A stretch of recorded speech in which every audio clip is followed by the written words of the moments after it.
She's boldly breaking barriers. Olivia Fawstin is competing for the title of Miss America, but her mission goes far beyond the crown. With a platform focused on body neutrality and a law degree nearly in hand, she is using her voice to change the conversation around self-worth. And she joins us now ahead of her event that she's got going on here in a little bit, and I'm going to tell you all about it and how you can help her on her journey. But first of all, hello. Hi. Welcome to the show. Thank you so much for having me. We were talking a moment ago, and she says she doesn't get nervous before going on stage, and I'm so impressed by that. What are some things maybe folks don't think about as far as pageants are concerned? Like, what's maybe a behind-the-scenes nugget or something interesting? Oh, sure. I think it's so interesting, especially in competitions like Miss Ohio and the other state competitions in Miss America.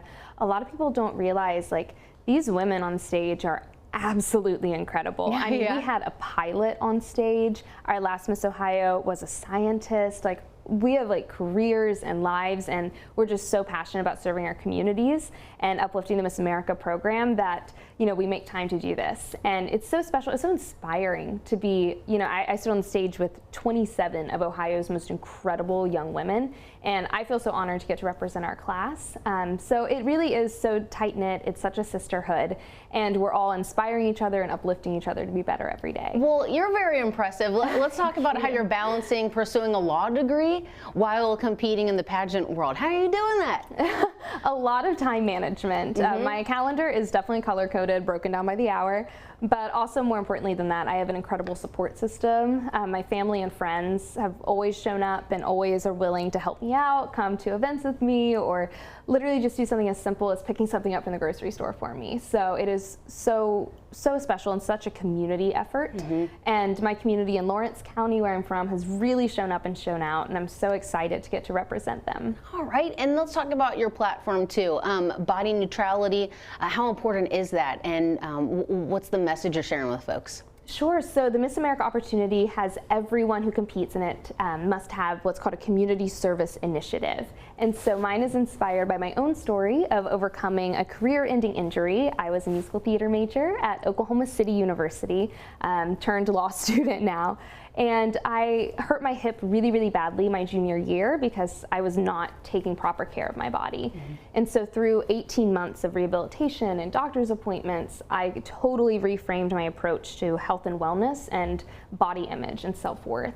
And to me, body neutrality is all about taking care of yourself and figuring out how you feel through certain habits rather than how you look.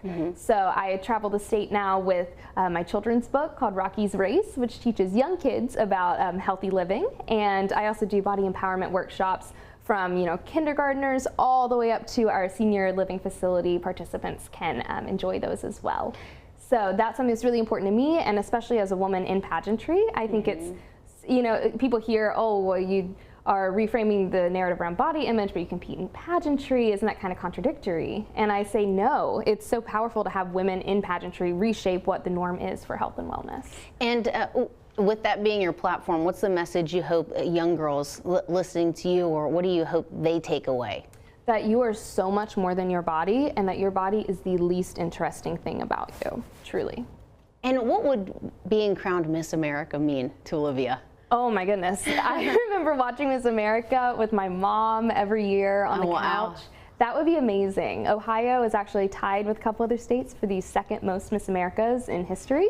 But we haven't had one in almost 50 years, so we're overdue, huh? We're overdue, and I would love the opportunity to uplift Ohio even more on the national platform. I'm very impressed, Olivia, and I understand you have an event coming up here soon where folks, if you want to help Olivia on her journey, what can they do? Where do they need to go? What date do they need to mark on their calendar? So, like I said, my journey to Miss Ohio and Miss America is such a community effort.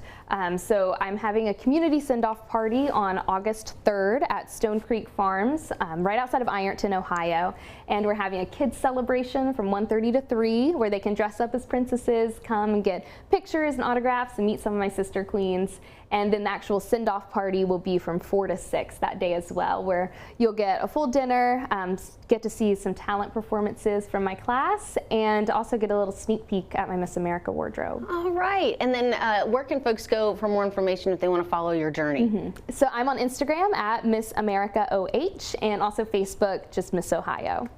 Miss Ohio, everybody. Olivia, thanks so much for being here. Thank you so much for having me. And best of luck to you. Thank you. Good luck. All right, folks, you're watching Good Day at 4. We're going to take a quick break, and when we return, our Chief Meteorologist, Spencer Adkins, will have a check of the forecast. We'll be right back.